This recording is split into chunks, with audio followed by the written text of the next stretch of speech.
대구FC가 어제 열린 올 시즌 마지막 경기에서 승리를 거두고 강등 3년 만에 1부 리그인 클래식 승격을 확정지었습니다. 대한적십자사가 옛 대구적십자병원터에 영리형 오피스텔을 지으려 한다는 비판이 나오고 있습니다. 중국 어선들이 오징어떼가 내려오면서 같이 이동할 것으로 보여 당국이 해상 경비를 강화하는 등 대책 마련에 나섰습니다. 항공정비사 자격증 과정을 운영하는 고교 34명의 학생이 국내 최연소의 나이로 한꺼번에 항공정비사 필기시험에 합격했습니다. 여러분 안녕하십니까? 10월 31일 월요일 아침 대구 MBC 뉴스투데이입니다.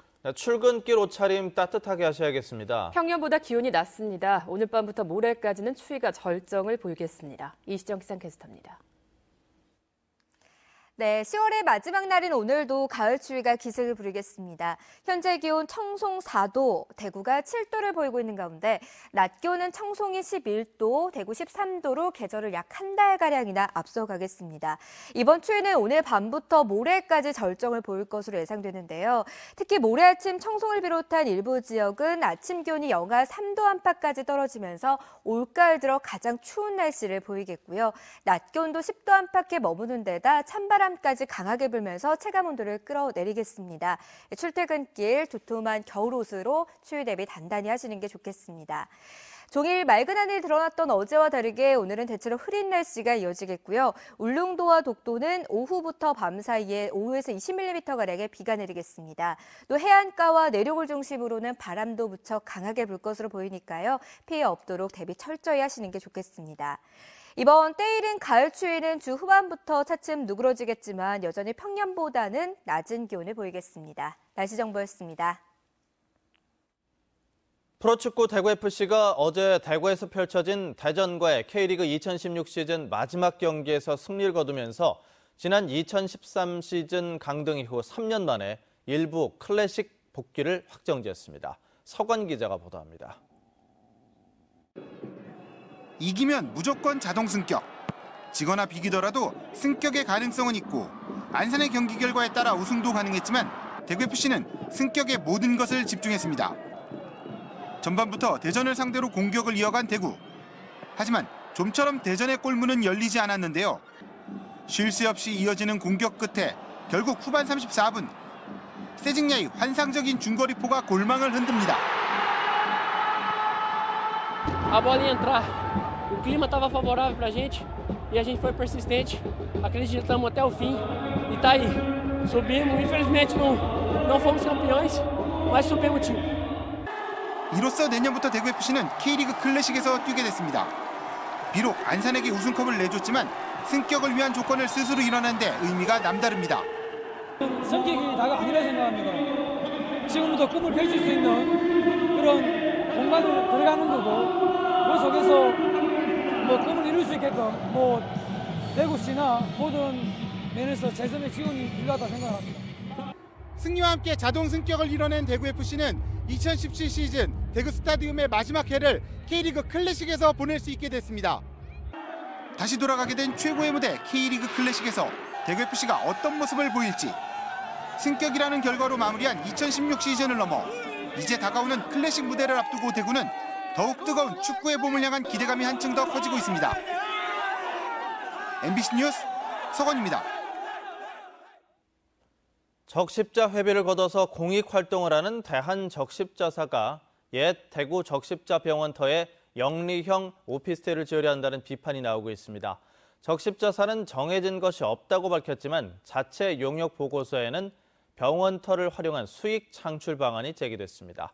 양관희 기자가 보도합니다. 대구 남산동의 옛 대구 적십자병원 일부 터에서 지난달부터 공사가 시작됐습니다. 이곳에 조성되는 도로는 중구청에 기부 체납됩니다. 대한적십자사는 이에 앞서 지난 8월 병원터에 지하 7층, 지상 26층 규모의 오피스텔 건축 사업의 용역 보고서를 회계 법인에서 받았습니다. 이 사업은 일부 땅을 기부 체납한 상황에서 재산의 적극적인 활용을 위한 수익 창출 및 재원 확보 방안이라고 나와 있습니다. 국정감사에서 보건복지위 권미혁 의원은 대한적십자 조직법에서 정한 사업에 어긋난 영리사업이라며 가난한 사람들을 위한 적십자 병원터에 대형 오피스텔을 짓는 것은 지탄받아야 하는 일이라고 비판했습니다. 대한적십자사는 아직 정해진 것이 없다고 밝혔습니다. 부지 개발은 저희가 잘 이제 아무래도 전문가 아니다 보니까 전문 업체에 이거를 의뢰한 거죠. 네, 그러니까 저희가 이거를 뭐 개발하겠다 이게 아직 결정된 건 그런 건 없습니다. 그러나 대구 시민사회단체는 대한적십자사와 중구청이 이미 오피스텔 사업을 협의한 것이 아니냐는 의혹을 제기하고 있습니다.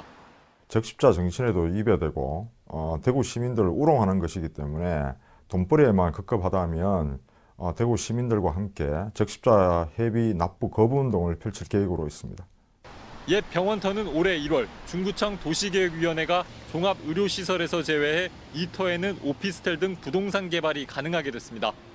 한편 대한적십자사는 2010년 대구 적십자병원이 폐쇄될 때 해당 터를 당시 시세로는 헐값인 65억 원에 사들여 땅 장사 의혹을 받기도 했습니다. MBC 뉴스 양관입니다.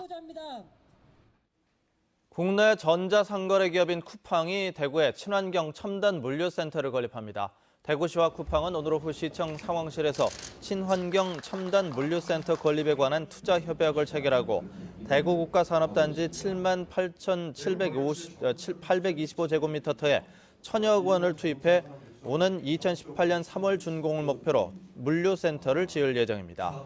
대구시는 쿠팡 물류센터가 전국 최대 규모로 다른 지역의 기업 유치 사상 최대 고용 규모인 1,500개의 새로운 일자리를 지역에 창출할 것으로 기대하고 있습니다. 북한 수역에서 중국 어선들이 오징어를 싹쓸이하고 있어 동해안 어민들의 피해가 커지고 있습니다. 그런데 이 오징어 떼가 겨울을 나기 위해서 남하하면 중국 어선들도 따라서 이동할 것으로 보여 당국이 해상 경비를 강화하는 등 대책 마련에 나섰습니다. 박상환 기자가 보도합니다. 지난 2004년 5월 북한과 중국이 민간 차원의 입어 계약을 맺은 이후 우리나라의 동해안 오징어 어획량은 2004년 2만 톤에서 2014년 1만 톤으로 10년 만에 반토막이 났습니다. 같은 기간 중국 어선의 조업 척수는 2004년 144척에서 2014년 1,904척으로 무려 13배 이상 늘었기 때문입니다. 다음 달부터 본격적으로 수온이 떨어지면 오징어 떼가 남하함에 따라 북한 수역에서 조업 중이던 중국 어선들이 한일 중간 수역으로 이동할 것으로 보여 우리 어민들의 피해가 우려되고 있습니다. 동해 한일 중간 수역 내 중국 체납기 허가 어선은 모두 40척으로 아직 조업하는 어선은 없지만 다음 달 중순부터 본격적인 조업이 예상되고 있습니다. 해경은 중국 어선이 이동하거나 조업 중 우리 수역에서 불법 조업과 우리 어선과의 마찰을 예방하기 위해 함정과 항공기를 이용한 감시를 강화하기로 했습니다. 경상북도도 어업 지도선을 배치하고 어업관리단과 협조해 감시를 강화하고 있습니다. 한 9척 정도를 지금 해서 울산부터 강원도 거진까지 그렇게 해서 전체적으로 배치를 해서 계속 강화를 하고 있고 거기에 따른 자료를 저희가 계속해서 수협이나 어업관리단 통해서 지금 전달받고 있는 그런 상황입니다. 최근 오징어 어획량이 급감하면서 오징어 가격은 산지 구매가 기준으로 작년 같은 기간에 비해 30% 이상 상승하는 등 동해안 대표 어종인 오징어의 명성도 잃어가고 있습니다. MBC 뉴스 박상환입니다. 항공정비사 자격증 과정을 운영하는 고등학교가 국내 딱 한 곳, 바로 영주에 있습니다. 그런데 최근 이 학교 3학년 학생 34명이 국내 최연소의 나이로 한꺼번에 항공정비사 필기시험에 합격해 화제가 되고 있습니다. 보도에 홍석준 기자입니다. 어둠이 내려앉은 저녁 시간, 학교 운동장 옆 병납고에서 비행기 정비 수업이 한창입니다. 군에서 기증받은 실제 전투기와 헬기 8대가 수업 교구로 활용되고 있습니다. 교실에선 비행기의 기능과 부위별로 이론 수업과 실습이 밤 10시까지 병행됩니다. 장비들을 직접 보고 체험할 수 있으니까 점점 전문 기술인이 돼가는 게 느껴집니다. 영주 풍기에 위치한 경북항공고등학교가 항공정비사 자격증반을 운영한 건 3년 전부터입니다. 이론과 실습 3,600시간을 채우고 만 18세를 넘어야 응시 자격이 주어지는데 사실상 국내 최연소인 3학년 학생 34명이 필기를 통과해 실기 시험을 앞두고 있습니다. 이 분야에서는 최고의 선생님이 저희 학교에 다 지금 개수론에 있으니까 저희는 3년 안에 다 딸 수 있다고 생각합니다. 20명의 실습 교사는 공군과 항공사에서 정년 퇴직한 베테랑 정비사들입니다. 자연스럽게 수업의 내실이 높아지면서 최우수 군 특성화 고등학교에 선정되기도 했습니다. 전역을 한 지 오래돼가지고 이제 이런 기회가 다시 오겠나 하는 생각을 했었습니다. 그런데 마침 또 이제 제가 배웠던 기술도 이제 좀 그냥 그 묵혀내기는 좀 아깝고 그래서 이런 기회가 저에게 주어져가지고 상당히 좀 보람을 느끼고. 졸업생은 기술특기병을 거쳐 육해공군 항공정비 부사관에 임용됩니다. 진로가 탄탄한 항공정비 과정이 고등학교에 처음 도입되자 입시 경쟁률도 5대1까지 치솟았습니다. 3년간 이수 후에 바로 취득을 할 수 있기 때문에 전국에서 가장 조기에 항공정비사 면허증을. 소백산 자락에서 폐교 위기까지 갔던 작은 시골 고등학교가 항공정비 인력 양성의 요람으로 거듭나고 있습니다. MBC 뉴스 홍석준입니다. 대구시가 오늘 오전 10시 인터블구 호텔에서 대구시 구군보건소, 경찰과 소방본부, 거점 의료기관 등 유관기관 관계자 60여 명이 참가하는 가운데 2016 신종 감염병 위기관리 대응 훈련을 실시합니다. 이번 훈련은 지난해 겪었던 메르스 사태에서 나타난 문제점을 보완하고 선제적으로 대응하기 위해서 마련됐습니다. 오늘 훈련에서는 환자 관리를 비롯해서 홍보 대책, 국가 지정 격리병상 시스템이 일부 없을 경우의 조치 계획 등 5단계로 상황을 부여해서 실전과 같은 도상 훈련으로 진행됩니다.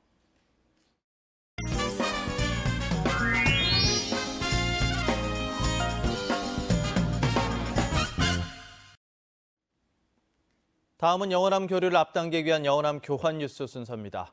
목포에 있는 국립해양문화재연구소에서 우리나라 수중문화재 발굴 역사 40년의 모습을 볼 수 있는 전시회가 열리고 있다는 소식, 목포문화방송 양현승 기자가 전해왔습니다. 지난 1975년 신안 증도 앞바다, 어부의 그물에 청자가 걸려 올라오면서 650년 동안 잠자던 신안 해저선의 모습이 드러났습니다. 우리나라 최초의 수중 발굴 선박인 신안선은 선체 인양, 복원까지 23년이 걸렸습니다. 이후에도 진도선과 완도선 등 고 선박과 함께 수많은 유물이 발굴됐습니다. 신안선 발굴 이후에 대한민국 수중 고고학이 시작이 됐습니다. 그 이후에 우리 해양연구소에서는 25건의 수중 발굴을 했죠. 바닷속에서 그 시대 문화재를 건져 올립니다. 이 같은 우리나라 수중문화재 발굴 40년의 역사를 한눈에 알 수 있는 특별전이 열리고 있습니다. 해군 사관학교에 보관되어 온 신안선 철제 닻은 물론 진도선 복원 모형도 처음으로 공개됐습니다. 조선시대 개인용 화기로 쓰였던 소소승자 총통 등도 전시되고 있습니다. 지금까지 사용했던 수많은 수중 발굴 장비는 물론 앞으로 활용할 최신 수중 발굴 장비도 선보였습니다. 그동안 40년 동안 이루어진 우리 대한민국 수중문화재 발굴 성과를 한눈에 보실 수 있는 자리입니다. 이번 특별전에는 천여점의 대표적인 수중 발굴 유물을 비롯해 과거 발굴 영상과 사진, 조사원들의 생생한 인터뷰 내용도 확인할 수 있습니다. 한국 수중문화재 발굴 40주년 특별전은 내년 1월 30일까지 국립해양문화재연구소에서 계속됩니다. MBC 뉴스 양혜승입니다.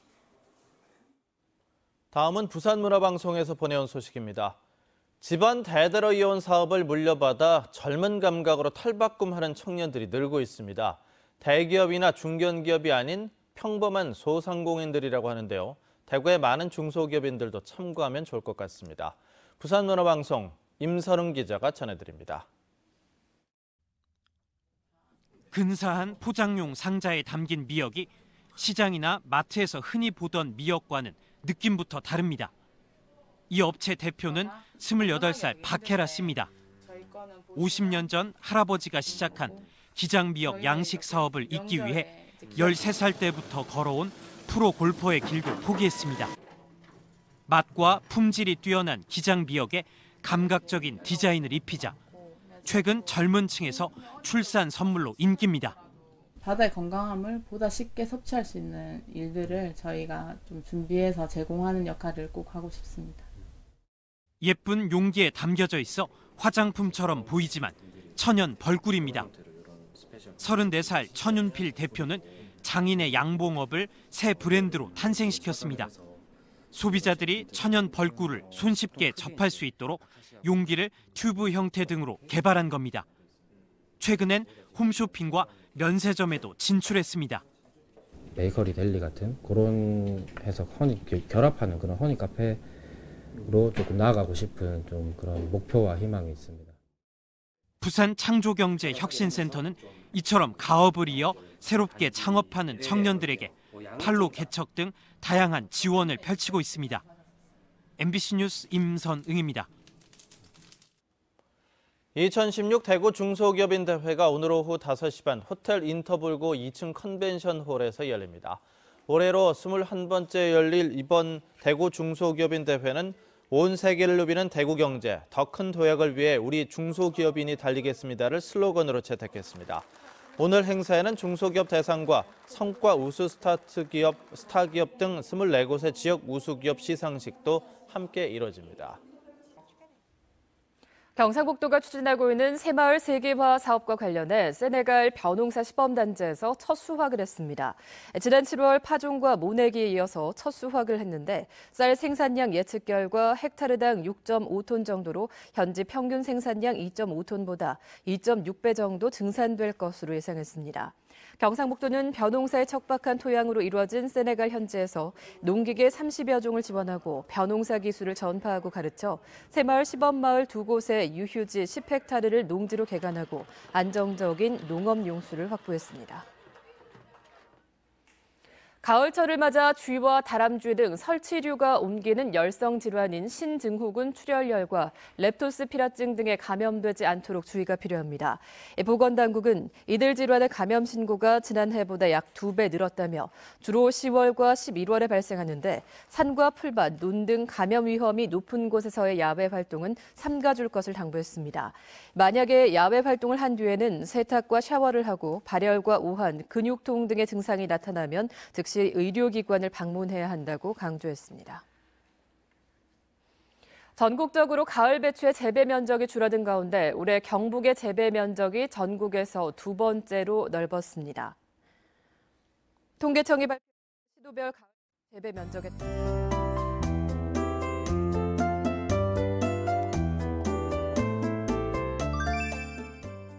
10월의 마지막 날이 오늘 가을 추위가 기승을 부리겠습니다. 현재 기온 대구가 7도, 청송 4도로 시작하는 가운데 낮 기온은 대구가 13도, 청송 11도로 계절을 약 한 달가량이나 앞서가겠습니다. 특히 오늘 밤부터 모레까지 가을 추위가 절정을 보이겠는데요. 모레 아침 청송을 비롯한 경북 많은 지역에서 영하 3도 안팎까지 떨어지면서 올가을 들어 가장 낮은 기온을 보이겠고요. 낮 기온도 10도 안팎에 머무는 데다 찬바람까지 불면서 체감 온도는 더 낮겠습니다. 출퇴근길 도톰한 겨울옷으로 추위 대비 단단히 하시는 게 좋겠습니다. 현재 전국이 대체로 흐린 날씨를 보이고 있고요. 오늘은 중국 북부지방에서 확장하는 고기압의 가장자리 들겠습니다. 자세한 지역별 날씨입니다. 영천과 청도의 기온 5도로 출발합니다. 낮 기온 13도로 어제보다 낮겠습니다. 문경의 아침 기온은 3도, 김천 4도로 시작하고요. 한낮에도 11도 안팎에 머물겠습니다. 봉화의 아침 기온은 2도까지 떨어진 가운데 안동은 4도로 시작하고 있고 낮 기온은 봉화 10도, 안동 11도 예상됩니다. 경북 동해안의 낮 기온 14도를 밑돌겠습니다. 바다에는 풍랑 예비특보가 내려진 가운데 물결은 0.5에서 2m로 일겠습니다.